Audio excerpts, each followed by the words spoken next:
My name is Paraminder Singh, and today's date is June 8th, 2014. How old were you in 1984? I was actually 4 years old. I was born in America, in Chicago, actually, and my parents sent me back to Punjab to live with my family because they were new immigrants to this country. They were getting their lives built up. You know, they were very new here, didn't have the best of jobs, so they sent me back to live with an extended family rather than sending me to babysitter. So in 1982, I was back there, so I was about a couple years old when I started living in Punjab. So, so basically, in June of 1984, you were in Punjab at that time. Right, so I was actually a really small kid. I was only 4 years old. All I remember from that period, which I didn't really make anything of until actually I was much older, was being happy at seeing the army, seeing tanks. Actually, we're from the area where there wasn't a lot of violence at that time, but the army was spread throughout Punjab. So we definitely saw it in our area, which is actually in the Jalandhar area, Namanshahar area to be more precise. So I do remember seeing them and kind of being very happy, like, oh wow, you know, as a child you don't, especially in a family where we weren't, my family wasn't very religious by any means, and they weren't politically active by any means, so anything that was happening at that time, I wasn't aware of it, and it was compounded by the fact that I was pretty young, so totally unaware. But as I grew up, I still had the memories of that period of seeing tanks and whatnot, but as I grew older and learned about what happened, then I kind of connected the two, and it was a different feeling then as I got older. So. And then in going on to November of 1984, where were you when that happened? So November of 1984, because the events did take place in Delhi, and I actually lived in the Jalandhar area of Punjab, and being a small kid, a small child, I do not have any recollection of a specific of November 1984. But again, as I grew older, and knowing that I was in that country during that time, it's like it was a different feeling, kind of like something that really made me think.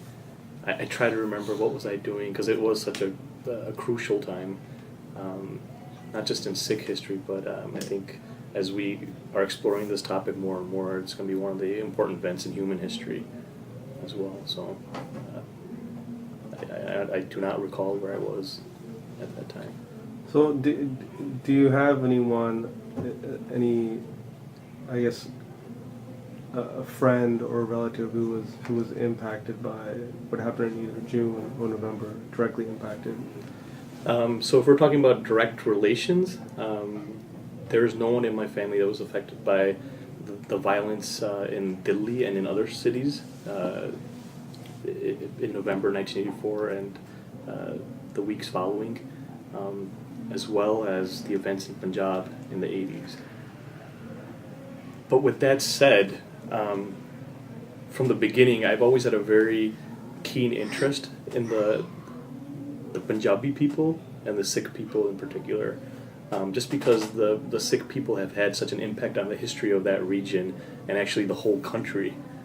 So the events that took place, even though my immediate family was not impacted, I always felt a very strong connection to those events because of the Sikh community and the things that they went through during that period. And the interesting thing about that period and not losing anyone directly in my family, the things that happened to the people living in Delhi and elsewhere, because it wasn't just Delhi and also the people in Punjab, as I mentioned previously, my family was not very religious and not very active in politics, and also not very aware of the events, or you can almost say that they didn't care. They kind of went about their lives. And as I grew older and learned about these events, it actually kind of gave me a mission in life to, at least at my family level, to make them understand what has happened, what is happening, and what we can do as a family as well. So even though I didn't lose anyone directly, it still touched me because I've always felt a part of this community, which is a larger family, actually, in essence. That was actually my next question. Like, so these events that June, you saw the tanks, and like you were young then, and November, you didn't really hear much about it. But how going forward, learning, growing up, make almost, I guess, your age now, and it was almost like your life is like synonymous with what happened. How did it change you, if in any way, or impact you in your life? So the biggest impact it had on me, because my family is more into the Punjabi culture rather than the Sikh culture, it gave me this whole new world that I needed to explore and understand. And that's the interesting thing about the '84 events is you need to have a good grasp on the geopolitical circumstances in India and Punjab, and then also there's the religious angle. There is a whole Sikh identity issue. Which is not an issue, but it has been made an issue, and that's one of the reasons there is the violence at that time, and going forward, and state repression as a result. So what it's done for me is it's given me an opportunity to also understand the Sikh perspective, not the Punjabi perspective, but the Sikh perspective, and that gave me a motivation to actually not be the typical person who comes and bows before Sri Guru Granth Sahib. I actually wanted to be the one.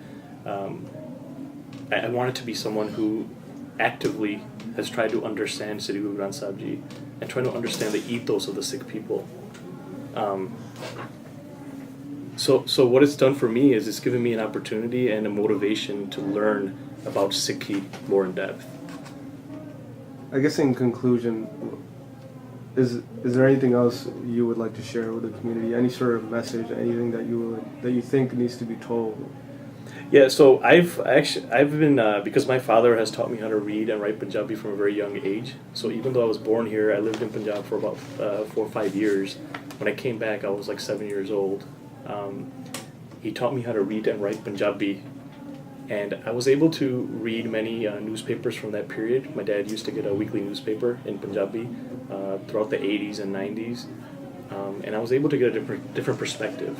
As I got older, when I was a teenager, there was a natural reaction of hatred towards a particular community, because I just was not mature enough to grasp, to connect the.